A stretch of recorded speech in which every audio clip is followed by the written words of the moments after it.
Salut, bienvenue sur ATV de Dom-la-Kézot.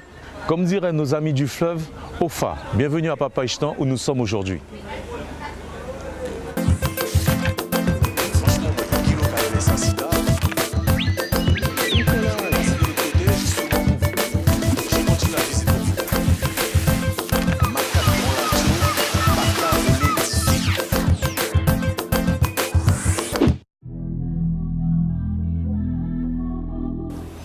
Salut, salut, bienvenue à Papa Ichtan. Franchement, elle n'est pas magnifique cette vue. Alors, Papa Ichtan, je ne connaissais pas. J'aurais pour guide aujourd'hui notre ami Eric. J'ai envie de savoir comment la vie s'organise ici, qu'est-ce qu'on y fait, qu'est-ce qu'on n'y fait pas, est-ce que la tradition est toujours ancrée. Je pense que notre guide, il va nous expliquer tout ça. À tout de suite.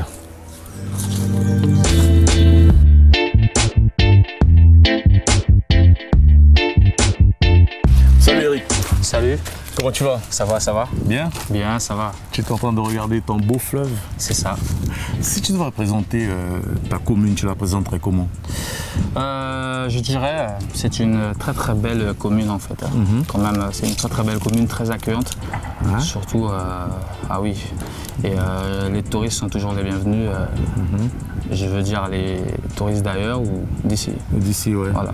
Et tu penses que les gens du littoral, il y en a beaucoup qui viennent, il y en a beaucoup qui connaissent, parce que souvent on a tendance à dire ouais c'est loin, on peut aller jusque là-bas et tout. Qu'est-ce que tu pourrais leur dire pour les faire venir plus encore ici? Bon, comment dirais-je en fait, je suis pas, comment dirais-je, bon pour dire, on a les instituts qui sont ici sur Papa Ichtan, on en a pas mal. Voilà, je sais que bien souvent elles veulent plus repartir sur le littoral, donc c'est bon signe. Pour la plupart, parce qu'il y en a quelques-uns quand même qui repartent. Qui repartent pas pour la Noël, là, pour les vacances. Donc voilà, hein. En tout cas Papa Ichtan c'est une commune très. Il fait bon vivre. Ah oui.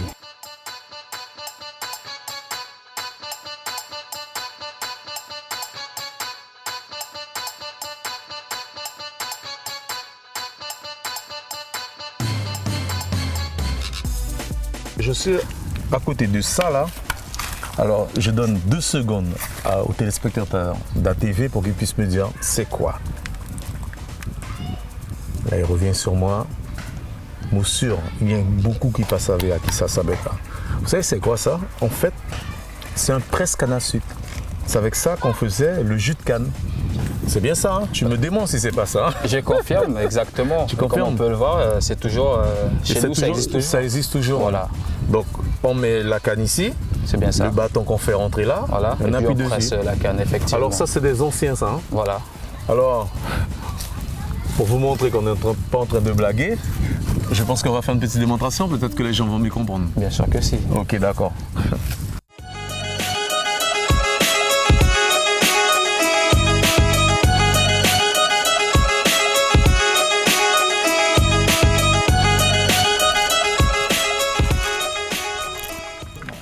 On va laisser comme ça, ouais. Ouais, c'est comme ça? Ouais. Ok. Au moins on sait que c'est super bio. C'est bon, hein? Ouais, ça c'est... Saoud, ching ching, les autres la santé. Alors Eric, Papa Ichtan en plein travaux? C'est ça. La protection des berges de la commune de Papa Ichtan, comme on peut le voir.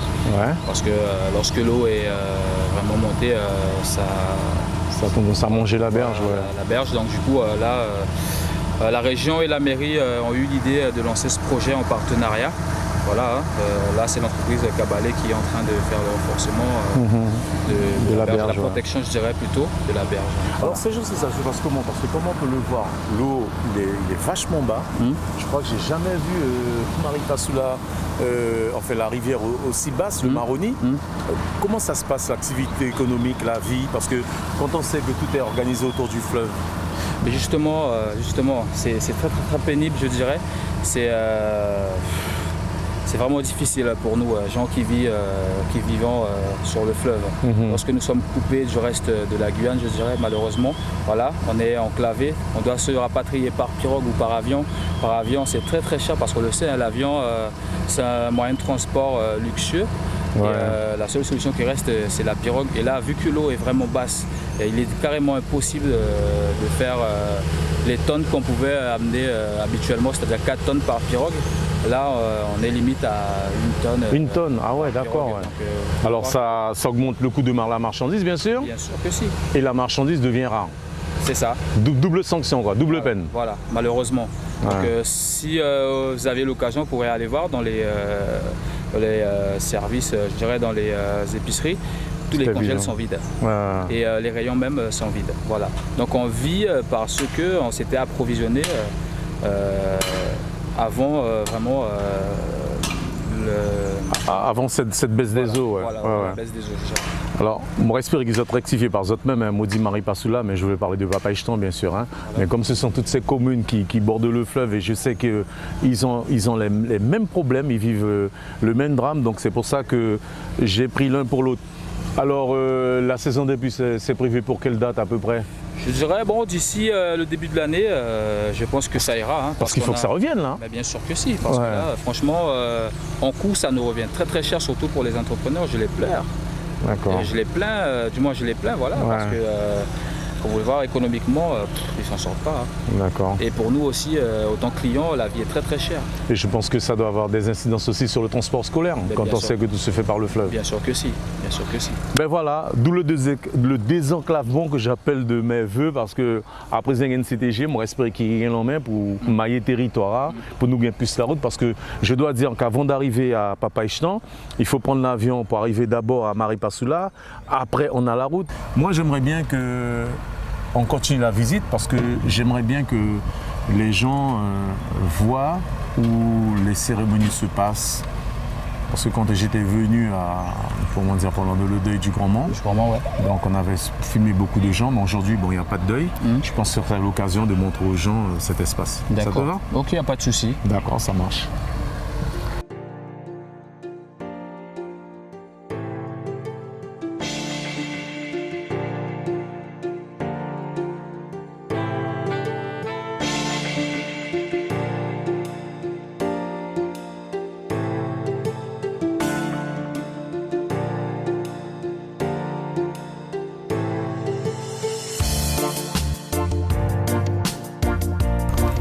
Mais avant de clôturer, surtout de voir l'endroit où le Grand Mans fait ses cérémonies, vous les montrez quand même un instrument vraiment incontournable, que ce soit dans la culture amérindienne, dans la culture des peuples du fleuve, et notamment dans nos cultures créoles. C'est le tambour. À quel moment on les utilise? Les tambours sont utilisés pour diverses occasions. Hein. Je dirais pour les périodes de deuil, un décès ou pour les levées de deuil ou pendant une prestation, je dirais, d'un groupe Awassa ou Aleke. Voilà. Mais ce modèle de tambour est plutôt utilisé pour les groupes Awassa. Je dirais même un groupe qui est invité dans n'importe quelle festivité, moderne ou traditionnelle. Est-ce qu'il y a des maîtres tambouriens ici? Parce que tu sens dans la culture créole, des fois il y a des gars qui te disent bon voilà, lui attention, c'est un ancien, il s'est vraiment bien frappé ça et tout. Parce que quand j'étais venu pour le deuil, j'ai vu qu'un monsieur, il paraissait d'être un boss là-dessus. Les jeunes s'y intéressent? Pas mal de jeunes s'y intéressent, mais il n'y en a pas beaucoup qui s'initient là-dedans. Voilà, malheureusement. Malheureusement. Puis je vois la forme, c'est pas la même forme que nos fameux tambours Kaseko. Pas du tout. C'est ce qui fait la différence, des sons. Des sons, ouais. Parce qu'il faut savoir que chaque tambour a un son différent. Voilà. Et puis qu'il y a une belle descente, un bel. Bien sûr. Super. Voilà. Écoute, il ne nous reste plus qu'à aller voir je sais pas comment dire, si c'est la maison, si c'est le lieu de réception du Grand Mans, comment on appelle ça? Comment on dit? Je dirais que ça s'appelle la maison de levée de deuil. Hein. La maison de levée de deuil. Voilà, c'est le terme que j'ai entendu qu'ils utilisent. Voilà. D'accord. Donc, comme on peut le voir juste derrière nous. D'accord. Donc, on peut trouver cette fameuse maison.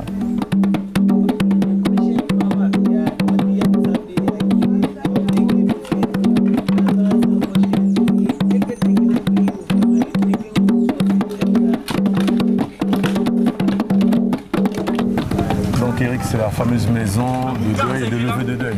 Effectivement, c'est la fameuse maison. Voilà. Pour lever de deuil, seulement du Grand Mont, attention. Seulement du Grand Mont. Seulement du Grand Mont. C'est-à-dire, mon pas droit ni tout. Non. Voilà, seulement du Grand Mont. D'accord. Voilà. Ok. Donc un citoyen tel que capitaine ou messager ou un citoyen normal comme moi, non, ils ont en fait leur maison de deuil qui leur est destinée. D'accord. Mais celle-ci, c'est seulement le Grand Mont.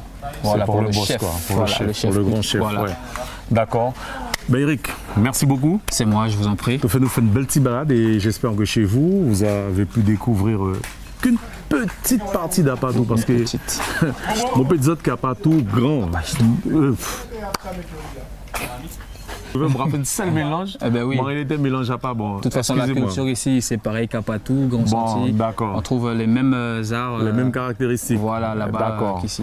Donc oui, mon tradition comme ça, Papa Ichton vraiment très grand. Là, on a vu vraiment qu'une partie infime de ce territoire, de cette commune, parce qu'il y a plusieurs quartiers. Donc, dorénavant, je respecte qu'ils ont gardé des fleuves à notre monnier. Pas des fleuves qui retrouvent d'autres la télé, garder des fleuves qui est à TV. Sur ce, je vous souhaite une très bonne soirée et je vous dis à bientôt pour notre dame la Kézot. Ciao.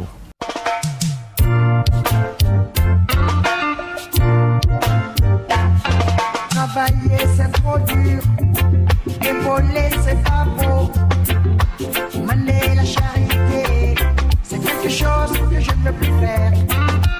Chaque jour que moi je vis, on me demande de quoi je vis. Je dis je vis sur